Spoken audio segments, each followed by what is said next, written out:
this is Irene. Okay, so I just wanted to come on here and discuss the RAISE Act. It's been 1 year since the president announced it, and I want to go over what we're seeing as a result of this act and my feelings about it. So the RAISE Act is basically kind of working to adjust a half century of immigration reform. It's a merit-based system, so from now on, you will have to do things like speak English fluently, be able to financially support yourself, have a desirable profession, maybe you do something that we need here in the United States. A lot of people feel some kind of way about this part of the act. I'm okay with it. As a lot of you know, my eldest son is in his 20s. He's currently in Japan, and honestly, he had to have money to go there. I'm not going to put an amount on it, but let's just say it exceeded it exceeded $10,000 significantly. So to sponsor himself, and they just want to make sure he can leave their country. And he was going there as a student, but other countries even choose to allow immigrants in that will benefit the country. And it's like we add about 1 million immigrants a year. That is huge. That's first of all, it's way too many people. Okay, first and foremost. And secondly, there's nothing wrong with us wanting the highest quality people here. I think there's something to be said for the fact that we have to care for Americans first. So if we bring in unskilled immigrants, what are we going to do with Americans that do unskilled labor? You know, they're going to take jobs away from those Americans, and not by any fault of their own, by our fault for letting people in the country who are going to draw from resources that are intended from our poorest. And this brings me into the next part, which is that they can't immediately collect welfare. And honestly, I think immigrants shouldn't be able to collect welfare at all. Maybe after they've been here 2 years, they can have a 6-month total time or something like that they can spend on welfare. But here's the thing, what we can't do is be a socialist state to the point. Now I'm for social blankets for the poor. I am. There's just no way anybody who's Christian, because the Bible even tells us that we should care for the poor.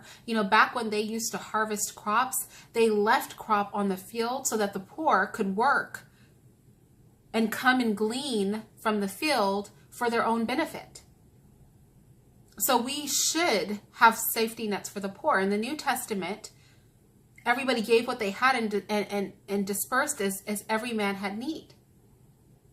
It tells us to care for the poor. It tells us to care for the widows. You know what I mean? And things like that. So as a Christian, I definitely believe that we ought to care for the poor. And any other Christian, even if you're conservative, this is just something that we have to believe. Everybody knows I don't lean to the left or the right. I'm in the middle. But if you're Christian, we have to care for the poor. This is not even a political issue. This is like a faith-based issue. Get into your Bible. The Bible tells us to do it. That said, we can't have people coming to our country. I mean, do you know that, I don't want to misquote it. Let me see if I can find it, because I think I wrote it down, the percentage of immigrants. Yeah.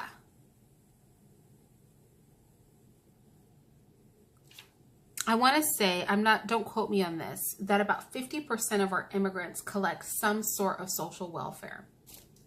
And so that we can't have. We can't have people coming in anymore. We've already done the good deed, right? But we can't have people coming in anymore that are going to be collecting that much social welfare. That's coming out of tax dollar pockets. Just simply adding people to our population who are going to collect, welfare, it's not going to work for us. That's a lot of money and a lot of burden on the Americans that are here. So we just can't do it. And so actually, if any immigrant is found violating, and this gets back into some of the enforcement things you may have heard some people talking about, if any immigrant gets caught violating, the terms of the social welfare program that they're participating in, they will be deported, and rightfully so. You know, I know some people feel I take a hard line on immigration, but you know what? Like, I believe in a borderless society, but that's not what our country is. Our country has laws, and we are American, and we have to protect Americans first. Just period. We have to watch out for our own poor first. So bringing more poor here to take care of is going to make people hostile. Imagine if, you know, the millions of immigrants that were on social welfare programs right now weren't on them. That will lift the burden from those programs. And maybe some Americans wouldn't feel as much animosity toward giving to social welfare if that burden was lifted. You know, so there's a lot of resources that come out of Americans' pockets, not just with social welfare, but the Office of Human Capital. If you don't know what that is, you should, because your tax dollars go to support everything in it. The Office of Human Capital supports all kinds of programs that these immigrants can benefit from, but that comes as a financial burden to the American people, and as a loss of resources to the American people that we could apply to our own needy. So overall, it's just, you know, we cannot pass laws to make other people comfortable. We need to focus on our own people first.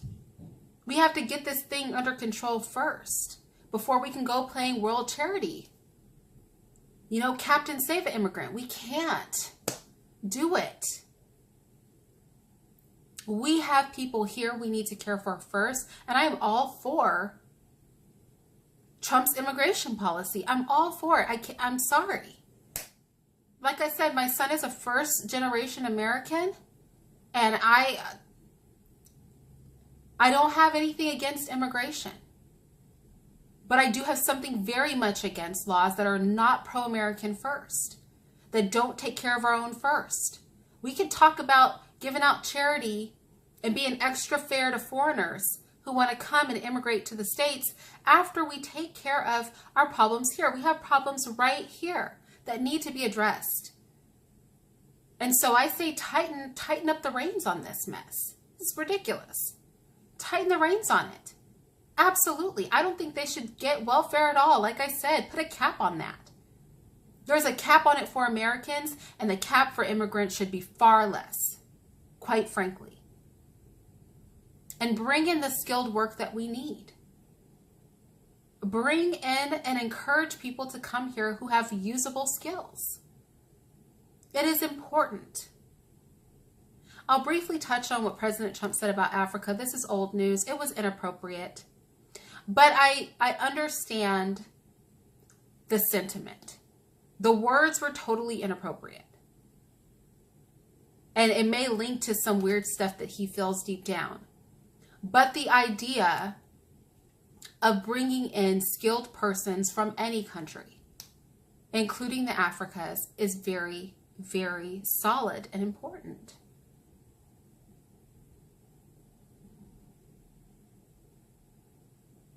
There's a limited pool for low-income work. And we have to protect the least in our society before we protect the least in someone else's. And so that's my take on that, you guys, and I will talk to you later.